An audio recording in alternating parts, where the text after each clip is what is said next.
ये अगर मैं किसी छत पे खड़ा हूँ, ठीक है, अगर मैं किसी छत पे, अगर जैसे मैं 10 मीटर ऊंची छत पे खड़ा हूँ, सपोज 7 मीटर वाली से ही समझ लो, 7 मीटर ऊंची छत पे खड़ा हूँ, तो जो सामने टावर का जो स्तर है, मतलब यहाँ से लेके यहाँ तक, अगर ये 7 है तो ये भी 7 होगा, तो उसका मतलब आपके पास ये भी 7 है। जैसे आप सब लोग, आई होप आप सब बहुत अच्छे होंगे। मैं अपने यूट्यूब चैनल के आर स्टडी पॉइंट पे आप सभी का स्वागत करता हूँ। आज हम क्लास 10th की मैथमेटिक्स की एक्सरसाइज 9.1 का क्वेश्चन नंबर 11, 12 और 13 हिंदी में सॉल्यूशन करने वाले हैं इसी वीडियो में। अगर आपको इसके पहले के क्वेश्चन चाहिए तो जस्ट आप इसके पीछे की वीडियोस देख लीजिए, मैं कंटिन्यूस अपलोड उसे कर चुका हूँ, या फिर उन सभी का लिंक मैं अपने डिस्क्रिप्शन बॉक्स में डाल दूंगा, वो भी जाके एक बार आप चेक कर सकते हैं। वीडियो काफ़ी ज़्यादा मज़ेदार और इंटरेस्टिंग होने वाली है, तो जस्ट आप वीडियो को शुरू से लेके लास्ट तक देखना, वरना आपको कुछ भी समझ नहीं आएगा, डेफिनेटली श्योर है ये।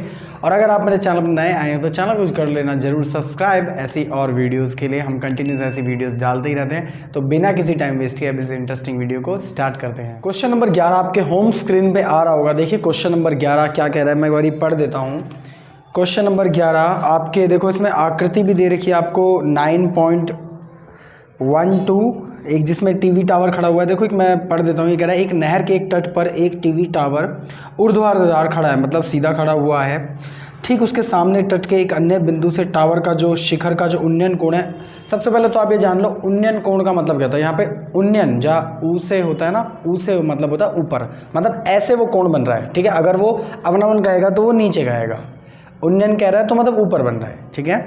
तो उसका जो उन्नयन कोण यहाँ पे जो बन रहा है शिखर से, वो बन रहा है 60 डिग्री। इसी तट पर इसी बिंदु से 20 मीटर दूरी पर एक और बिंदु है, मिलने वाली रेखा पर स्थित एक अन्य बिंदु से टावर का उन्नयन कोण 30 डिग्री है। टावर की ऊंचाई और नहर की चौड़ाई ज्ञात करना है। देखो आपको मैं फिर से समझा दूं कि अगर मैं इधर खड़ा हूं तो मेरा उन्नयन कोण एक बिल्डिंग की तरफ यूं है। अब कोई पीछे खड़ा होगा उसका थोड़ा सा डाउन होगा ना, क्योंकि उसको थोड़ा बिल्डिंग छोटी दिखाई देगी दूर से, ठीक है। तो ऐसे ही जो 20 मीटर दूर पर जो बिंदु है, इन दोनों का गैप क्या है, मतलब मेरे बिंदु का और 20 मीटर जो पीछे बिंदु है उसका गैप क्या है, और जो टावर है इसमें लाइट हाउस है जो भी है वो कितना ऊंचा है, बस ये कह रहा है, ठीक है। तो उसकी देखो मैं आकृति आपको बना देता हूँ। ऐसे तो बनी हुई है, लेकिन हमें भी एग्जाम में बनानी है, क्योंकि हम नहीं चाहते कि किसी भी तरीके के आपके नंबर कटें।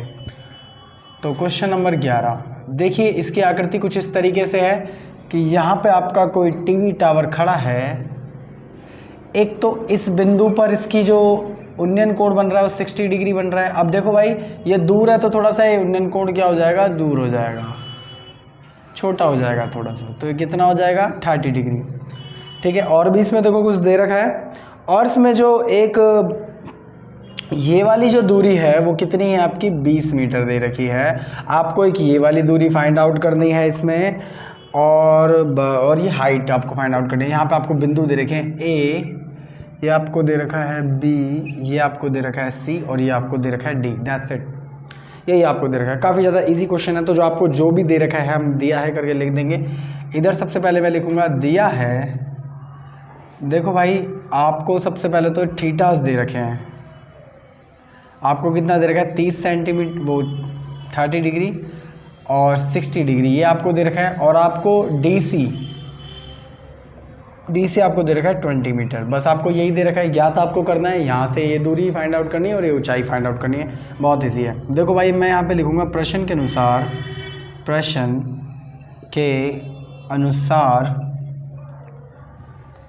देखिए इसे मैं ज़रा h मान लेता हूँ। क्या मान लेते हैं हम इसको, h मान लेते हैं, ठीक है। अब आप ये जानिए कि जब हमने इसे h मान लिया है तो अब हम कौन सा वाला ट्राइंगल लेंगे, हम लेंगे ट्राइंगल ABC। हमारे पास h है, हम निकालना चाहते क्या है, आधार। मैंने अपनी प्रीवियस वीडियो में बताया था कि अगर आपके पास कुछ ना हो तो आप एटलीस्ट आधार निकाल लीजिए, क्योंकि वही वैल्यू आपको आगे काम आएगी। तो हम आधार निकाल लेंगे। हमारे पास लंब अभी h है ऐसा हमने मान लिया है, तो ऐसा कौन सा फॉर्मूला है जिसमें आपके पास लंब हो और आधार आपको निकालना हो। देखो भाई हमारे पास लंब है और आपको आधार निकालना है, तो tan थीटा के फॉर्मूले से हम आराम से इसे फाइंड आउट कर सकते हैं। तो यहाँ पर मैं लगा दूंगा tan थीटा।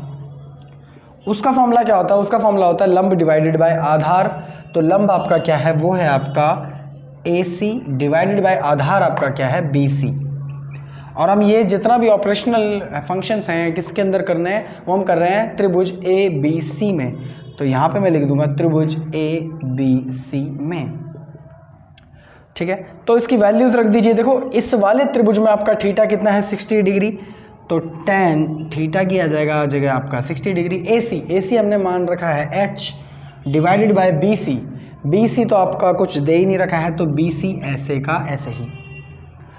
tan 60 की वैल्यू होती है आपकी √3। अगर आपको टेबल याद नहीं है तो याद कर लीजिए tan 60 √3। तो यहाँ पे मैं रख दूंगा 60 √3 इक्वल टू में h डिवाइडेड बाय BC ऐसे कैसे। देखो भाई BC यहाँ चला जाएगा और √3 नीचे आ जाएगा, ठीक है, तो BC की मल्टीप्लाई यहाँ पे हो जाएगी, तो BC इक्वल टू में h डिवाइडेड बाय √3। ये आपके एक BC की वैल्यू आ गई है। इसे हम इक्वेशन नंबर 1 मान लेते हैं अभी के लिए, कि आपके जो ये वाला जो एरिया है वो आपका कितना आ गया है h डिवाइडेड बाय √3। अब आप कहोगे कि सर आप तो कभी रूट को नीचे छोड़ने के लिए कहते ही नहीं, अब आप इसे ऐसे क्यों छोड़ दो। देखो भाई अभी वैल्यू आई नहीं है, अभी हम फाइंड आउट कर रहे हैं, बाकी सब सॉल्व करेंगे। तो आगे देखिए, अब हमने ये छोटा वाला ट्राइंगल ले लिया था, अब हम बड़ा वाला ट्राइंगल लेंगे, मतलब ट्राइंगल ABD में। तो त्रिभुज ABD में अब देखो भाई हमारे पास ये वाली भी वैल्यू आ गई है BC, और ये वाली वैल्यू तो है ही है। अब हम क्या निकालना चाहते हैं, h की वैल्यू निकालना चाहते हैं, क्योंकि इसने हाइट पूछी है टीवी टावर की। तो जब हमारे पास ये वैल्यू है तो मैं कौन सा फॉर्मूला लगाऊं जिससे मेरी हाइट निकल आए, तो क्या मैं ये लगा सकता हूं, लेकिन इसके अंदर तो मैं कर्ण चाहिए होता है, ये वैल्यू कैंसिल। यहाँ से हमारा लंब निकलेगा नहीं, यहाँ से लंब निकल सकता है, और इसमें आधार की वैल्यू भी हमारे पास है, तो दोबारा से हम किसका फॉर्मूला लगाएंगे, tan थीटा का।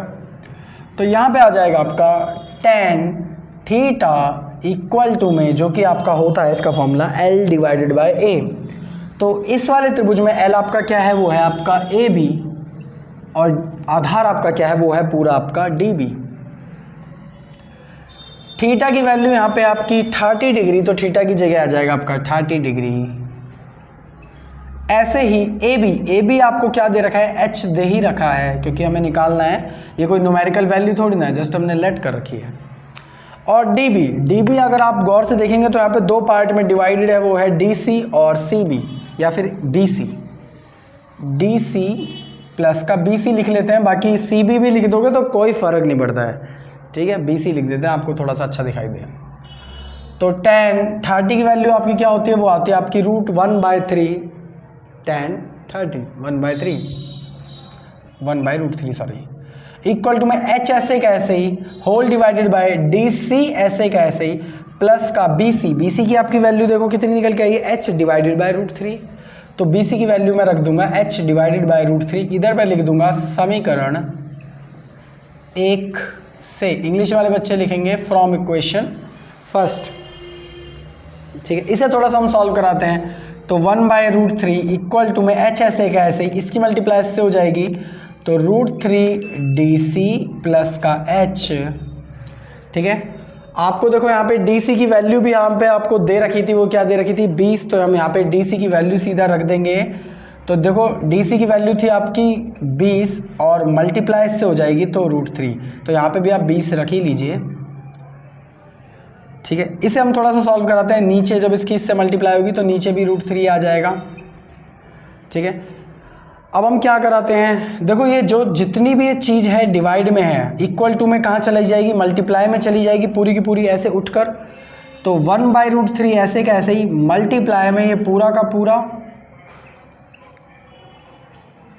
और इक्वल टू में यहाँ पे आपका क्या बचा h, जो कि है हाइट। देखो भाई इसे हम थोड़ा सा और सॉल्व करा लेते हैं। इन दोनों की मल्टीप्लाई हो जाएगी तो नीचे आएगा आपका सीधा 3, क्योंकि जब √3 की मल्टीप्लाई √3 से होती है तो सीधा 3 आता है, और इसकी मल्टीप्लाई से होगी तो सिंपल यही आएगा आपका, इक्वल टू में h। देखो यहाँ पे 3 डिवाइड में है तो कहाँ चला जाएगा, वो मल्टीप्लाई में चला जाएगा इक्वल टू के थ्रू। तो 20√3 प्लस का h इक्वल टू में 3h, यहाँ पे h प्लस का है, वहाँ पे जाके हो जाएगा माइनस का, तो 20√3 इक्वल टू में 3h माइनस का h। तो 20√3 इक्वल टू में 3h में से एक h गया, 3 में से एक गया तो कितना बचा 2, और h ऐसे का ऐसे ही 2 यहाँ पे मल्टीप्लाई में तो कहाँ चला जाएगा, डिवाइड में चला जाएगा। तो 20√3 डिवाइडेड बाय 2 इक्वल टू में h। आई होप आपको यहाँ तक शायद दिखाई दे रहा हो। तो अगर नहीं दिखा रहा होगा तो सुन भी रहे होगे तो आराम से समझ आ जाएगा। हम 2 को यहाँ पे डिवाइड में ले गए, तो डिवाइड में हम इन दोनों को डिवाइड करा सकते हैं क्योंकि सेम टेबल से कट जाएंगे। तो 2 के टेबल में आता है 20 10 पर, तो h की वैल्यू आपकी कितनी निकल के आई है यहाँ पे, वो निकल के आई है आपकी 10√3। ये आपकी h की वैल्यू निकल के आ गई है जो इसने हमसे पूछा था। लेकिन अभी तो हमने ये वाली भी वैल्यू निकालनी है, BC वैल्यू हमारे पास है थोड़ी ना, ये तो एक न्यूमेरिकल नंबर का है। जैसे कि ये न्यूमेरिकल नंबर निकल के आया है, वो वहाँ पे ऐसा थोड़ी ना है, न्यूमेरिकल वैल्यू का है। तो हम ये जो h की वैल्यू आई है इसे हम इक्वेशन नंबर कहाँ पुट कर देंगे, 1 में पुट कर देंगे। तो यहाँ पे मैं लिखूँगा h इक्वल टू में 10√3 समीकरण 1 में रखने पर। तो समीकरण 1 आपका क्या था, वो था आपका BC इक्वल टू में h डिवाइडेड बाई √3। तो h की जगह मैं सीधा ये लिख सकता हूँ, तो 10√3 डिवाइडेड बाई क्या था, √3 था। h की जगह वो आ गया और √3 ऐसे कैसे ही। देखो भाई √3 से आपका √3 कट जाएगा, तो BC की आपकी वैल्यू कितनी आ जाएगी, 10 मीटर। क्योंकि ये क्वेश्चन मीटर में था इसलिए आपकी हाइट भी मीटर में निकल के आएगी, और जो ये डिस्टेंस है ये भी आपका किस में निकल के आएगा, मीटर में। तो ये कुछ अच्छे क्वेश्चन थे, लेकिन मैंने काफ़ी इजी तरीके से आपको करा दिया। अगर आपने स्किप नहीं करा होगा तो आपको 100% बहुत ज़्यादा अच्छे से समझ आ गया होगा। डिपेंड ये करता है कि आपको ये टेबल और थोड़ा सा फॉर्मूलों के बारे में पता होना चाहिए। अगर आपको नहीं पता तो आप इसके पीछे की वीडियोस देख लीजिए, वहाँ पे भी मैंने बहुत ज़्यादा खुलकर बता रखा है।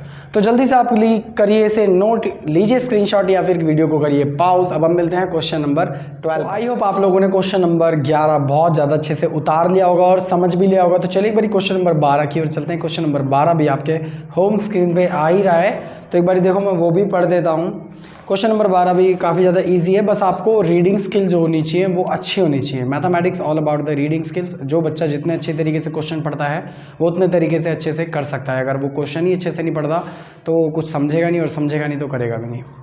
तो सबसे पहले हम अच्छे से क्वेश्चन पढ़ेंगे। ये कह रहा है 7 मीटर ऊँचे भवन के शिखर का एक केबल टावर के शिखर का उन्नयन कोण 60 डिग्री है, और इसके उन्नयन कोण मतलब ऊपर का कोण कितना है, 60 डिग्री है जैसे मैंने पहले बताया, और पाद का अवनमन कोण कितना है, 45 डिग्री है। पाद का मतलब जो नीचे का जो बिंदु है, लास्ट ओरिजिन पॉइंट है, उसका जो अवनमन कोण बन रहा है वो कितना है, 45 डिग्री है। तो टावर की ऊंचाई ज्ञात करिए।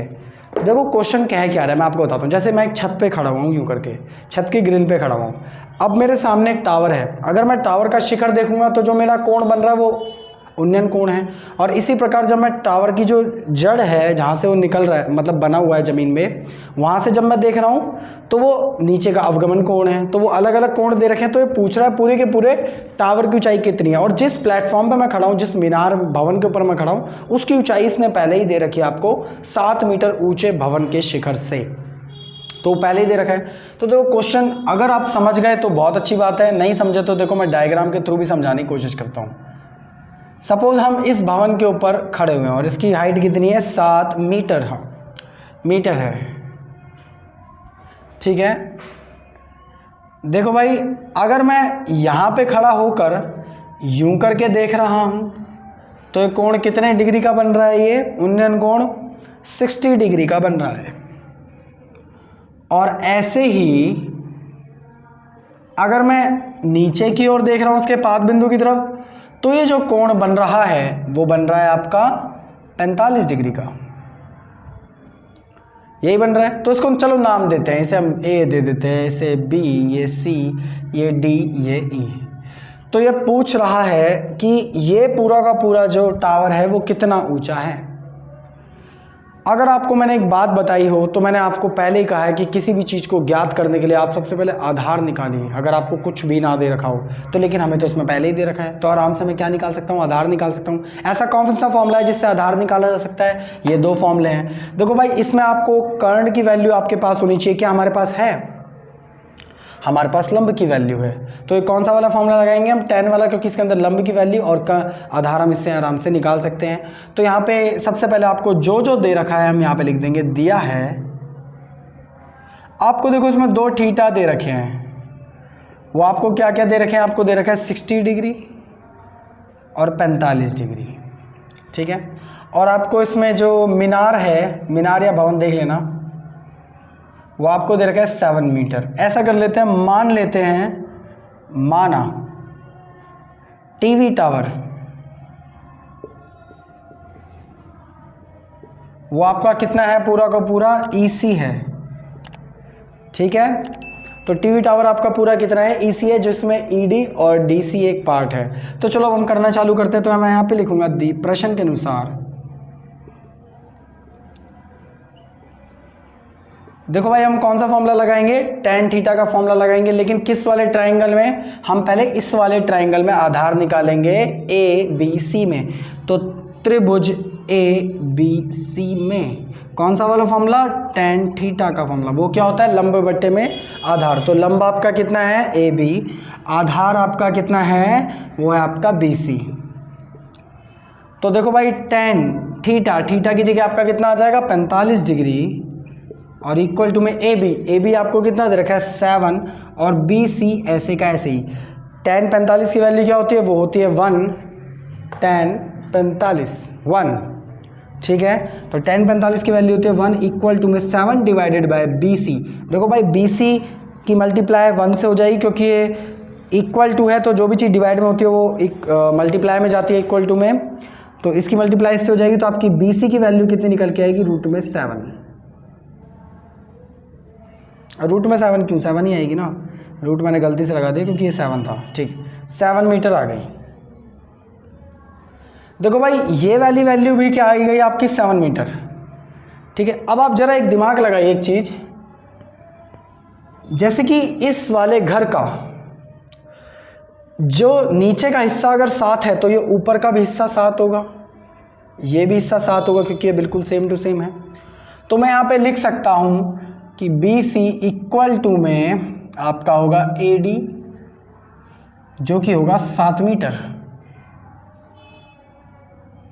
ज़्यादा ही गलत हो गया। बी सी इक्वल टू में ए डी इक्वल टू में 7 मीटर, यही होगा। तो अब जब आपके पास ये आ गया, तो हम आराम से ये निकाल सकते हैं। तो ऐसा कौन सा फॉर्मूला है जिसमें आपके पास आधार हो और आप लंब निकालना चाहते हो। तो देखो, हमारे पास आधार है और हम क्या निकालना चाहते हैं, लंब निकालना चाहते हैं। तो दोबारा से हम क्या बोलेंगे इसमें, त्रिभुज ए डी ई में, त्रिभुज ए डी ई में, ए डी ई में कौन सा मामला, tan वाला। वो क्या होता है, लंब बट्टे में आधार। तो लंब आपका कितना है ई डी, आधार आपका कितना है ए डी। चलो रखना चालू करो। tan थीटा की जगह क्या आ जाएगा आपका 60 डिग्री। ई डी आपका ऐसे का ऐसे ही। ए डी की हमारे पास वैल्यू है क्या, हाँ है, ए डी की वैल्यू हमारे पास 7। tan 60 की वैल्यू क्या होती है, √3 इक्वल टू में ई सी डिवाइडेड बाय 7। 7 की मल्टीप्लाई से हो जाएगी, तो 7 √3 इक्वल टू में ई सी। ये आपके ई सी की वैल्यू आ गई है। देखो भाई, एक बात बताइए, अगर मैं किसी छत पे खड़ा हूँ, ठीक है, अगर मैं किसी छत पे, अगर जैसे मैं 10 मीटर ऊंची छत पे खड़ा हूँ, सपोज 7 मीटर वाली से ही समझ लो, 7 मीटर ऊंची छत पे खड़ा हूँ, तो जो सामने टावर का जो स्तर है, मतलब यहाँ से लेके यहाँ तक, अगर ये 7 है तो ये भी 7 होगा। तो उसका मतलब आपके पास ये भी 7 है, जो कि हम प्रूफ कर चुके हैं। DC कहाँ गया, मतलब आप समझिए कि जब आप ये 7 है तो ये भी आपका 7 ही होगा। आपकी वाली वैल्यू कितनी निकल के आई है, EC आपकी निकल गई 7 √3, और ये वाली वैल्यू हम दिमाग लगा के हमने निकाली कि ये 7 होगी। तो टोटल टावर की कुल ऊंचाई किसकी, EC की, और जो 2 पार्ट में डिवाइडेड है वो है आपका ED प्लस का DC। चलो वैल्यूज रख देते हैं। ED आपकी कितनी आई है 7 √3 प्लस का DC आपके पास कितना है, वो है आपका 7। चलो इसे देखो, इन दोनों में एक चीज़ कॉमन आ रही है, वो है 7 को कॉमन निकाल लेते हैं। तो 7 आ गया आपका कॉमन √3 प्लस का 1, क्योंकि जब इन दोनों की मल्टीप्लाई अंदर होगी तो सेम टू सेम ऐसा ही आ जाएगा 7 √3 और 7 एकम 7। तो आपके पूरी की पूरी EC की जो लंबाई थी वो कितनी आ गई, 7 मल्टीप्लाई माय √3 प्लस का 1 मीटर। तो ये क्वेश्चन भी काफ़ी ज़्यादा इजी था। सबसे पहले हमने आधार निकाला, जब ये वाला आधार निकल गया तो ये इसके बराबर है, ये निकाल लिया तो यहाँ का निकाल लिया, और ये तो हमें पता ही है कि 7 का 7 दे रखा था। तो आई होप आपको ये भी समझ आ गया होगा। तो जल्दी से वीडियो को पॉज या लीजिए, इसका स्क्रीनशॉट। अब हम मिलते हैं लास्ट क्वेश्चन नंबर 13 में। तो आई होप आप लोगों ने क्वेश्चन नंबर 12 बहुत ज़्यादा अच्छे से उतार लिया होगा और समझ भी लिया होगा। तो चलिए एक बारी हम क्वेश्चन नंबर 13 पर चलते हैं। वो आपके होम स्क्रीन पे आ ही रहा है, एक बारी मैं आपके साथ देखिए उसको भी पढ़ देता हूँ। ये कह रहा है, समुद्र तल से 75 मीटर ऊंची लाइट हाउस के शिखर से देखने पर दो समुद्री जहाज का अवनमन कोण 30 डिग्री और 45 डिग्री है। यदि लाइट हाउस के एक ही और एक जहाज दूसरे जहाज के ठीक पीछे हो तो दो जहाज के बीच की दूरी ज्ञात कीजिए। क्वेश्चन समझ आया? आ गया तो बहुत अच्छी बात है, नहीं आया तो देखो एकदम सरल भाषा में समझाता हूँ। सपोज जो मैं खड़ा हूँ, ये किसी लाइट हाउस के शिखर पर खड़ा हूँ और मैं दूर से देख रहा हूँ, देखो देखो वो रही एक बोट, देखो देखो वो रही एक बोट, ऐसे मैं उनको बता रहा हूँ। तो जो मेरा अवनमन कोण है, मतलब जो शिखर से नीचे की ओर जो कोण मेरा बन रहा है वो कितना है, इसमें 30 डिग्री और 45 डिग्री है। और ऐसा अगर मैं मान रहा हूँ कि जो दो जहाज है वो एक के पीछे एक है, ठीक है, वो एक के पीछे एक है, तो इन दो जहाज़ों के बीच की दूरी क्या है, मैं ये कह रहा हूँ शिखर पे खड़ा होकर, जो कि उनका अवनमन कोण हमें दे रखा है। तो अब 100% आपको क्वेश्चन समझ आ गया होगा। तो चलो अब हम कर देते हैं। देखो भाई, ये अगर मैं शिखर पे खड़ा हूँ तो पहली बोट इधर है, ऐसा मैं मान रहा हूँ, और दूसरी बोट इधर, और मैं खड़ा हूँ इधर। इनका जो अवनमन जो कोण आपको दे रखा है, यहाँ से अवनमन कोण नीचे की तरफ होता है, वो आपको दे रखा है 30 डिग्री 45 डिग्री। तो देखो भाई, आपको ये दे रखा है 30 डिग्री, ये आपको दे रखा है 45 डिग्री। आपको इसमें और क्या चीज़ दे रखी है, आपको इसमें दे रखी है 75 मीटर ऊंची लाइट हाउस है। 75 मीटर ऊंची एक लाइट हाउस है। चलो मैं इसे नाम देता हूँ A B C D। तो आपको जो जो यहाँ पे दे रखा है हम वहाँ पे लिख देंगे। सबसे पहले दिया है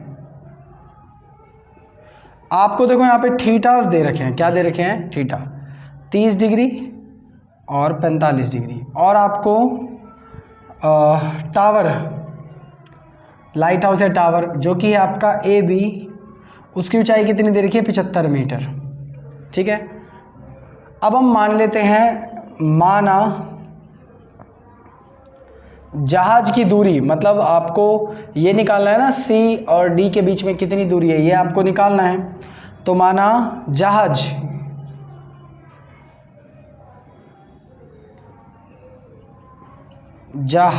वो आपके कितने हैं?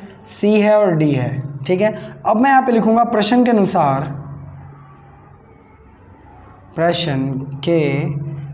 इंग्लिश वाले बच्चे लिखेंगे अकॉर्डिंग टू क्वेश्चन। देखो भाई, अब हम पहले ये वाला ट्रायंगल ले लेंगे। वही बात, अगर आपको सबसे पहले आधार निकालना चाहिए, इस पूरे चैप्टर का जो मूल मंत्र है, हम सबसे पहले आधार निकाल लेंगे। तो ट्रायंगल ABC लेंगे, तो त्रिभुज ABC, ऐसा कौन सा फॉर्मूला है जिसमें आपको लंब दे रखा और आप आधार आराम से निकाल सकते हैं? तो वो यही है, tan, लंब दे रखा, आधार निकाल सकते हैं। तो यहाँ पे मैं लगा दूंगा tan थीटा का फॉर्मूला, वो होता है आपका लंब डिवाइडेड बाय आधार। लंब है आपका AB, आधार है आपका BC, तो BC ऐसे कैसे, tan थीटा, थीटा की जगह आ जाएगा आपका 30 डिग्री, इक्वल टू में AB आपको दे रखा है 75 डिवाइडेड बाय BC आपको दे रखा है कुछ भी नहीं, तो BC ऐसे का ऐसे ही। तो tan 30 की वैल्यू क्या होती है? वो होती है 1/√3। देखिए tan 30 की वैल्यू क्या होती है? 1/√3। तो इधर आ जाएगा आपका 1/√3 आ जाएगा, इक्वल टू में 75 डिवाइडेड बाय BC। देखो भाई, अब हम क्या करेंगे, क्रॉस मल्टीप्लाई, BC को ऊपर ले जाएंगे और √3 को भी ऊपर ले आएंगे, नीचे वाली चीज़ ऊपर, नीचे वाली चीज़ ऊपर। तो यहाँ पर कर देता हूँ मैं, इधर थोड़ा सा करवा, इधर तो रहने तो कुछ ज़्यादा पतली जगह हो गई है, यहाँ पे आ जाएगा और ये यहाँ पे आ जाएगा। तो BC इक्वल टू में ऊपर चला जाएगा, इससे मल्टीप्लाई हो जाएगा 75 से √3। तो 75√3, ये आपके BC की वैल्यू निकल के आ गई है कि ये जो आपकी दूरी है वो कितनी है? 75√3 है, ठीक है। अब आपको यहाँ पे क्या निकालना है? ये इन दोनों के बीच की दूरी निकालनी है। किन दोनों के बीच की? इन दोनों के बीच की दूरी निकालनी है, मतलब ये वाली चीज़ क्या होगी? तो हम क्या करेंगे, बड़ा वाला ट्रायंगल ले लेंगे त्रिभुज ABD में। तो त्रिभुज ABD में, ठीक है। अब दोबारा से आपको ऐसा कौन सा फॉर्मूला है जिसमें आपको लंब दे रखा हो और आपको आधार निकालना हो? तो एक ही फॉर्मूला है, वो है tan का। तो tan थीटा वो होता है आपका लंब डिवाइडेड बाय आधार। लंब है आपका AB और इस वाले पूरे त्रिभुज में आधार है आपका बी डी। देखो भाई tan थीटा, थीटा की जगह आ जाएगा आपका 45 डिग्री, इक्वल टू में ए बी आपको क्या दे रखा है यहाँ पे 75 डिग्री, और बी डी आपको दो पार्ट में दे रखा है बी सी और सी डी, तो बी सी प्लस का सी डी यही आपको दे रखा है। तो tan 75 की वैल्यू कितनी होती है 1 होती है, tan 75 1 होती है, इक्वल टू में 75 ऐसे कैसे बी सी की वैल्यू हम पहले निकाल चुके हैं, वो होती है आपकी 75 रूट में 3 प्लस का सी डी ऐसे कैसे ही। देखो ये जितनी भी चीज़ नीचे है इसकी मल्टीप्लाई इससे करवा देंगे, तो यहाँ पे आ जाएगा आपका 75 रूट में 3 प्लस का सी डी। ये सेम है इसलिए आया है क्योंकि एक की मल्टीप्लाई किसी से भी हो सेम टू सेम आता है 75 ऐसे कैसे ही। 75 रूट में 3 यहाँ पे प्लस का है, वहाँ पे जाके हो जाएगा माइनस का, तो यहाँ बचेगा आपका सी डी इक्वल टू 75 ऐसे कैसे ही, ये वाली चीज़ यहाँ पे प्लस की है वहाँ पे हो जाएगी आपकी माइनस की। अब आप एक चीज़ गौर से देखो, इन दोनों में देखो 75 कॉमन आ रहा है, क्या कॉमन आ रहा है 75 कॉमन आ रहा है, तो आपके सी डी की जो वैल्यू आ जाएगी वो आ जाएगी आपकी 75 कॉमन ले लेंगे 1 माइनस का रूट में 3, तो आपके सी डी की वैल्यू भी यहाँ पे निकल के आ गई है, वो है आपकी 75 1 माइनस का रूट 3। तो आई होप आपको ये क्वेश्चन बहुत ज़्यादा अच्छे से समझ आ गया होगा, और इस वीडियो को भी हम यहीं ख़त्म करते हैं। अब आप इस क्वेश्चन को आराम से उतार लेना, समझ लेना, इस वीडियो को भी हम यहीं ख़त्म करते हैं। मिलते हैं किसी और वीडियो में क्वेश्चन करते हुए। अगर आपके फिर भी कोई बाई चांस कोई डाउट हो तो आप मेरे को बेझिझक कमेंट कर देना। अगर कमेंट का रिप्लाई मैं जल्दी ना दे पाऊँ तो मेरी इंस्टाग्राम आईडी जस्ट यहाँ पे उसका हैंडल आ रहा होगा, आप उसे फॉलो मत करिए, वहाँ पे भी मैसेज कर सकते हैं, मैं उसका भी वहाँ पे रिप्लाई जरूर दे दूँगा। तो मिलते हैं किसी और वीडियो में क्वेश्चन करते हुए। अगर आपको वीडियो ने कुछ नया सिखाया और आपको समझ आया हो तो इसको जरूर करना लाइक, अगर आप मेरे चैनल पर पहली बार आए तो चैनल को जरूर करना सब्सक्राइब ऐसी और वीडियोज़ के लिए। तो मिलते हैं किसी और वीडियो में क्वेश्चन करते हुए, जब तक के लिए जय हिंद जय भारत।